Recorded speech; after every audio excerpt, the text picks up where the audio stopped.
वचन। स्वाति ने इसी साल शहर की कॉलेज से पढ़ाई पूरी की है और अब उसके लिए जगह जगह से रिश्ते आने लगे हैं। स्वाति से ज़्यादा उसके रिश्तेदारों को उसकी शादी की चिंता है, इसीलिए जो भी स्वाति के घर आता वो किसी नए लड़के की खबर ज़रूर ले आता। अरे दीदी, ये फोटो देख के बताओ कैसा है। राहुल नाम है लड़के का, मेरी सहेली की बहन का बेटा है। अपनी स्वाति के साथ एकदम प्यारी जोड़ी लगेगी इसकी। ज़रा दिखाना, फोटो तो बढ़िया लग रहा है। कोई गलत आदत वादत तो नहीं है ना इसे?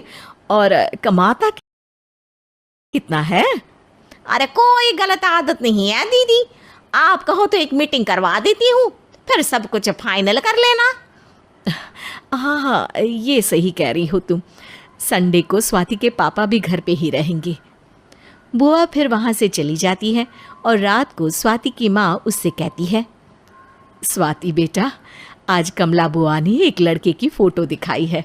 संडे को वो लोग मिलने आ रहे हैं, तैयार हो ना तुम बेटा? अरे मम्मी, आप कहाँ कमला बुआ के चक्कर में आ जाती हो? अभी इतनी जल्दी कोई शादी वादी नहीं करनी है मुझे। अरे बेटा, अच्छा लड़का है, बुआ जानती है उसे अच्छे से।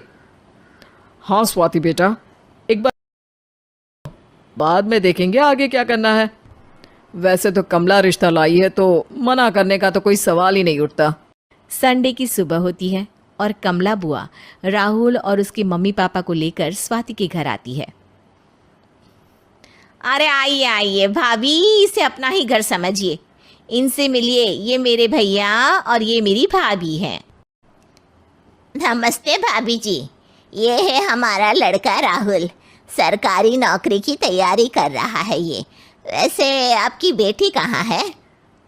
अरे स्वाति बेटा, बाहर आ जाओ। वैसे कितनी पढ़ाई की है स्वाति ने?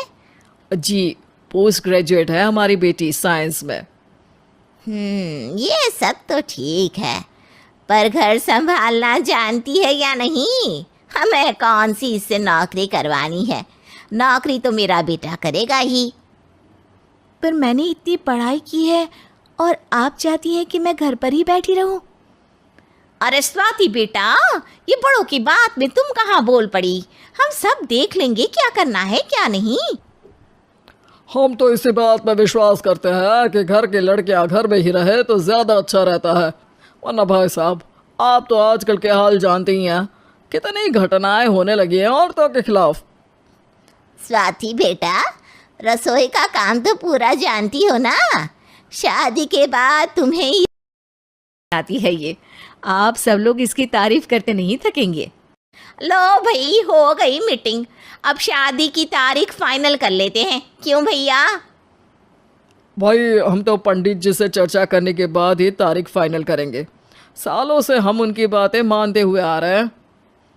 लड़के वाले और कमला बुआ की बातें सुनकर स्वाति एकदम नाराज हो जाती है और उसे लगने लगता है कि शादी के बाद उसे घर पर ही बैठना पड़ेगा। लेकिन घर वालों के आगे उसकी एक नहीं चलती और उसे शादी के लिए हाँ कहना पड़ता है। शादी का दिन आ जाता है और सब मंडप में जमा होते हैं। अब फेरों का समय हो गया है, अब कन्या अपने वर से 7 वचन मांगेगी। आप किसी धार्मिक आयोजन में जाए सम्मान करेंगे, हमेशा मेरा साथ निभाएंगे। आपको दोनों परिवार की जिम्मेदारियां बखूबी निभानी होगी। हर ज़रूरी बात में मेरी भी राय लेंगे।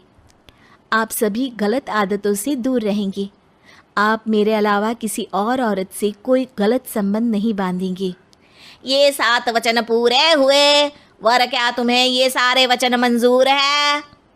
जी हाँ पंडित जी, मैं सारे वचन अच्छी तरीके से निभाऊंगा। अरे वाह वाह, बढ़िया तरीके से सब काम संपन्न हो गया। तो इसी के साथ विवाह संपन्न हुआ और आज से ये दोनों पति पत्नी हुए। 1 मिनट पंडित जी, अभी एक वचन लेना बाकी है।